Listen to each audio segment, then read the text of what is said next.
వరి సాగులో ఎకరాకు 40 బస్తాల దిగుబడి రావటం అంటే ఒకప్పుడు గొప్ప విషయం. కానీ ఇప్పుడు కాలం అనుకూలించాలే గాని 50 నుండి 60 బస్తాల దిగుబడిని సునాయాసంగా సాధించే పరిస్థితులు వచ్చాయి.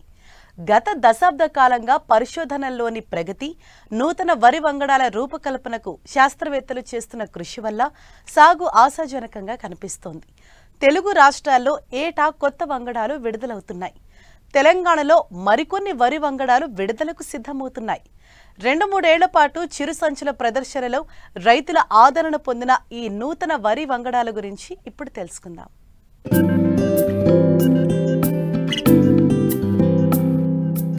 వరి సాగు చేసే ప్రాంతాల్లో ఆయా కాలమాన పరిస్థితులు, వాతావరణం, భూములను బట్టి శాస్త్రవేత్తలు ప్రాంతాల వారీగా అనేక వరి వంగడాలను రూపొందించారు. కానీ వాతావరణంలో వస్తున్న మార్పుల వల్ల కొన్నేళ్లుగా సాగు రూపురేఖలు మారిపోయాయి. వరి సాగులో నీటి కొరత ఓవైపు, చీడపీడల సమస్య మరోవైపు రైతుకు సవాళ్లు విసురుతుంటే, పెరిగిన పెట్టుబడుల వల్ల ఎకరాకు 40 బస్తాలకు పైగా దిగుబడి సాధిస్తే కాని సాగు గిట్టుబాటు కాని పరిస్థితి ఏర్పడింది. ఈ నేపథ్యంలో అనేక వరి రకాలను శాస్త్రవేత్తలు రూపొందించారు. ప్రస్తుతం మరికొన్ని 3వ మినీకిట్ దశలో రైతుల మన్ననలు పొందుతున్నాయి. వాటి గుణగణాలను రాజేంద్రనగర్ వరి పరిశోధనా స్థానం ప్రధాన శాస్త్రవేత్త డాక్టర్ సిహెచ్ దామోదరరాజు ద్వారా తెలుసుకుందాం. పరిశోధనా స్థానం లెవెల్లో మంచి దిగుబడిచ్చే, ఆ సంవత్సరంలో మంచి దిగుబడిచ్చిన రకాలను ఎన్నుకొని 2 కిలోల కిట్స్ చేసి, అంటే 2 కిలోల ప్యాకెట్స్ చేసి రైతుల పొలాల్లో పరీక్షల నిమిత్తం మొదటి సంవత్సరం ఇస్తాం. తర్వాత అవే రకాలను 2వ సంవత్సరం ఇస్తాం.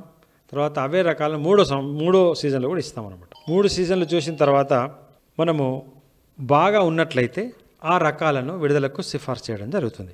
ఆ విధంగా మా దగ్గర ఇప్పుడు 2వ సంవత్సరము, తర్వాత 3వ సంవత్సరంలో ఉన్న మినికిట్ రకాలు కూడా ఉన్నాయి. అయితే ఇవి రైతులకు ఇచ్చినప్పుడు ఏమవుతుందంటే, బాగా ఉన్నట్లయితే అవి రైతుల వద్ద నుంచి రైతులకే ప్రాచుర్యం పొంది సాగుబడిలోకి, కొంత ఏరియాలకు సాగుబడిలోకి వస్తాయన్నమాట. అలాంటి రకాలలో మనం చూసుకున్నట్లయితే JGL 28639 అనే రకం బాగా ప్రాచుర్యం పొందింది. ఇది దొడ్డు పొడవు గింజ రకంగా ప్రాచుర్యం పొందింది. అయితే దీన్ని బాగా ఉండడం వల్ల దీన్ని ముందుగానే గుర్తించి 2వ సంవత్సరం మినికిట్స్ పూర్తయిన తర్వాత విడుదల చేయడం జరిగింది. ఈ రకాన్ని కూడా మీరు రానున్న ఖరీఫ్ కాలంలో JGL 639 అనే రకాన్ని మీరు ఎంచుకునే అవకాశం ఉంది. 3వ సంవత్సరం మినికిట్ పరీక్షలో ఉన్న రకాలు చూసుకున్నట్లయితే వరంగల్ నుంచి ఒక సన్న రకం, మధ్యకాలిక సన్న రకం 135 రోజుల కాల పరిమితితో WGL 1380 అనే నెంబర్తో రైతుల పొలాల పరీక్షల నిమిత్తం 3వ సంవత్సరంలో ఉంది. ఇది ఇప్పటికే రైతులు బాగుందని చెప్పారు. కొంత మొత్తంలో విస్తీర్ణంలో రైతులు సాగు చేస్తున్నారు. ఈ రకం కూడా మీరు వేసుకోవచ్చు. ఇకపోతే వరంగల్ నుంచే WGL 1537 అనే ఒక రకాన్ని, దొడ్డు పొడవుగింజ రకం, అంటే MTU 1010ని పోలిన రకాన్ని మినికిట్ పరీక్ష 3వ సంవత్సరం మినికిట్ పరీక్షలోకి ఇవ్వడం జరిగింది. ఇది కూడా ఇప్పటికే రైతుల నుంచి రైతులకు విత్తనం ప్రాచుర్యం పొంది కొంత ఏరియాలో సాగుబడిలో ఉంది. ఈ రకాన్ని కూడా రైతులు నచ్చినట్లయితే వేసుకునే అవకాశం ఉంది. ఇకపోతే కూనారం నుంచి ఒక 3 రకాలు బాగా ప్రాచుర్యం పొందాయి మినికిట్ పరీక్షల్లోనే. 3వ సంవత్సరం మినికిట్ పరీక్షలు వచ్చే వరకే ఈ రకాలు ఇప్పటికే బాగా ప్రాచుర్యం పొందాయి. అందులో KNM 12368 అనే అతి సన్న గింజ రకం, అంటే మీకు RNR జయశ్రీరామ్ లాగా ఉండే రకం. ఈ రకము 125 రోజుల కాల పరిమితితో మంచి దిగుబడి ఇచ్చే రకంగా ప్రాచుర్యం పొందింది. దాదాపు 40 నుంచి 50 బస్తాల వరకు దిగుబడి నమోదు చేసింది మినికిట్ పరీక్షలలో. ఈ రకము ఇప్పటికే బాగా విస్తీర్ణంలో రైతు నుంచి రైతుకు వెళ్ళింది. కాబట్టి ఈ రకాన్ని మీరు ఈ ఖరీఫ్లో సాగు చేసుకునే అవకాశం ఉంది. అదేవిధంగా స్వల్పకాల రకం కాబట్టి అదే రకాన్ని రబీలో కూడా వేసుకునే అవకాశం ఉంది, KNM 12368. ఇకపోతే కూనారం నుంచే మధ్యకాలిక రకంగా అతి సన్న గింజ రకంగా ఒక రకాన్ని మేము రూపొందించడం జరిగింది. అది KNM 12510. ఇది కూడా 3వ సంవత్సరం మినికిట్ పరీక్షల్లో ఉంది. ఇది కూడా ఇప్పటికే రైతు నుంచి రైతుకు విత్తనం ప్రాచుర్యం పొంది ఎక్కువ విస్తీర్ణంలోకి సాగుబడిలోకి వచ్చింది. కూనారం నుంచే బీపీటీకి తర్వాత జయశ్రీరామ్కు మధ్యస్థంగా ఉండే గింజ, అంటే బీపీటీ కంటే కొంచెం సన్నం, జయశ్రీరామ్ కంటే కొంచెం లావు, మధ్య రకంగా ఉండే, అంటే బీపీటీ గింజ నాణ్యత అనుకోవచ్చు. అది KNM 7715. ఈ రకము 3వ సంవత్సరం మినికిట్ పరీక్షలో ఉంది. 3వ సంవత్సరం మినికిట్ పరీక్షల్లోనే ఇది చాలా ప్రాచుర్యం పొందింది. ఎందుకంటే రైతుల దగ్గర దిగుబడి బాగా రావడం వల్ల రైతుల నుంచి రైతులకు విత్తనం మార్పిడి జరిగి ఎక్కువ విస్తీర్ణంలోకి సాగుబడిలోకి వచ్చింది. ఈ రకం నచ్చినట్లయితే రైతులు కొద్ది మొత్తంలో వేసుకొని బాగున్నట్లయితే మళ్ళీ సాగు చేసుకునే అవకాశం ఉంది. రెండో ఏడాది మినీ కిట్ దశలో ఉన్న మరికొన్ని రకాలు క్షేత్రస్థాయిలో అధిక దిగుబడులను నమోదు చేస్తున్నాయి.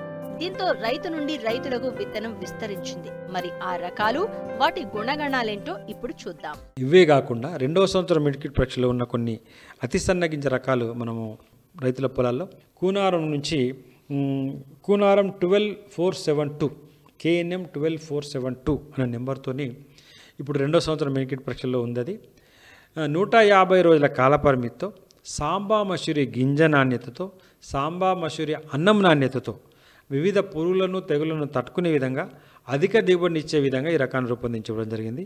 ఈ KNM 12472 అనే రకాన్ని కూడా రైతులు కొద్ది మొత్తంలో నచ్చినట్లయితే సాగు చేసుకొని కొద్ది మొత్తంలో చూసుకున్న తర్వాత బాగా ఉన్నట్లయితే ఎక్కువ ఏరియాలో వేసుకునే అవకాశం ఉంది. కంపాసాగర్ పరిశోధనా స్థానం నుంచి 2 RNR లాంటి రకాలను మేము ఇవ్వడం జరిగింది మినీ కిట్ పరీక్షలో. అవి రెండవ సంవత్సరం మినీ కిట్ పరీక్షలో ఉన్నాయి. అవి ఏంటంటే KPS 10631. ఇది RNR రకం లాగానే ఉంటుంది. 120 రోజుల కాలపరిమితి. ఫోటో సెన్సిటివిటీ అనే లక్షణం దీనికి లేదు. కానీ RNR 15048కు ఫోటో సెన్సిటివిటీ ఉన్నది. కానీ ఫోటో సెన్సిటివిటీ అంటే మీరు ముందుగా వేసిన లేట్గా రావడం, లేట్గా వేస్తే తొందరగా రావడం అన్నమాట. అది ఈ KPS 10631కు లేదు. RNRను పోలిన 125 రోజుల కాలపరిమితి గల రకం ఇది.